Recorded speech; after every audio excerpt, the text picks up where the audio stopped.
Hello everyone and welcome back to my channel, Edmond Mendaros. And for today's quick tutorial, I'm going to show you guys on how to resolve if you're having an issue with games on your computer where they're opening up and then appear to be minimizing them in short order and typically brought on by an incompatible or outdated program. And without further ado, and let's go ahead. So all you have to do is to open up on the search menu. And dito sa search for apps, so kailangan mo lang i-type dito yung device manager and then i-click mo lang dito yung open. And dito sa device manager, ang next step ay kailangan mo lang i-select dito yung display adapters. So i-double click mo lang. And then next step ay kailangan mo lang i-update yung kanyang driver, alright? So, i-select mo lang siya and then kailangan mo lang mag-right click and select mo lang dito yung update driver. And then may dalawang options na pwede nating i-select like search automatically for drivers or browse my computer for drivers. And then, kailangan mo lang itap tong search automatically and then click mo lang yan.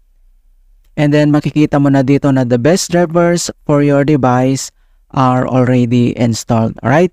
So, ang next solution na pwede natin gawin, so dito lang ulit sa search menu and dito sa search for app, so type mo lang dito yung settings and then i-click mo lang dito yung open and dito sa left side menu and then next step ay kailangan mo lang i-select dito yung gaming, so click mo lang yan and dito sa right side makikita mo dito yung gaming settings and then select mo lang dito yung game mode, so click mo lang yan. And dito sa game mode ay kailangan lang natin itong i-turn off. Okay? So, turn off mo lang siya. And then, next solution na pwede natin gawin. So, close lang natin yan. And dito lang ulit sa search menu. And dito sa search for apps. So, type mo lang dito yung services. And then, i-click mo lang dito yung open. And dito sa services and services local.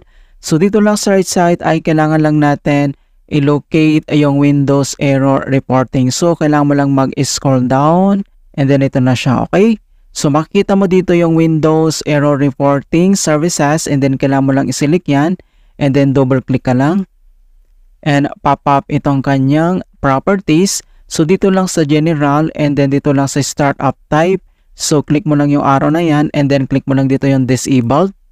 And next step ay dito lang sa baba, i-click mo lang dito yung apply and then i-click mo lang dito yung okay. Alright, so after dito and other solution na pwede natin gawin. So dito lang ulit sa search menu and dito sa search for app. So type mo lang dito yung registry editor and then kailangan mo lang mag-right click and select mo lang dito yung run as administrator. If you receive user account control and then i-click mo lang dito yung yes. And dito sa registry editor, so ang next step ay kailangan mo lang i-select dito yung HK current user. So double click ka lang. And dito sa HK current user. And next step, i-select mo lang dito yung control panel. So double click mo ulit. And dito sa control panel and then next step, kailangan mo lang i-select dito yung desktop. Right? So one time click ka lang sa desktop. And dito lang sa right side na settings ay kailangan mo lang i-locate at i-select mo lang dito yung foreground lock timeout. Alright? So makikita mo dito, foreground lock timeout and then i-select mo lang siya and then kailangan mo lang mag-double click and pop up itong edit the word 32-bit value. Okay?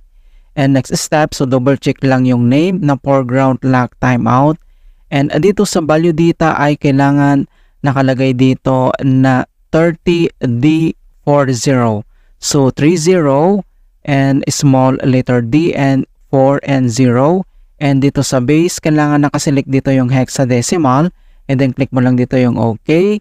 And then next step, so close lang natin itong registry editor at dito lang ulit sa search menu and dito lang sa search for app. So type mo lang dito yung CMD or ito yung tinatawag na command prompt and then kailangan mo lang mag-right click and select mo lang dito yung run as administrator.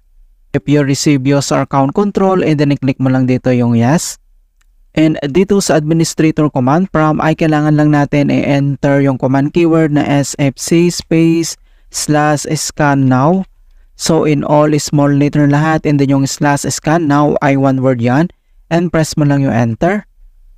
At makikita mo na dito na beginning system scan.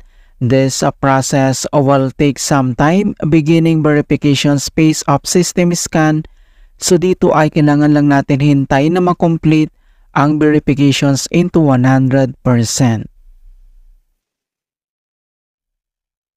And finally, makikita mo na dito na verifications 100% complete.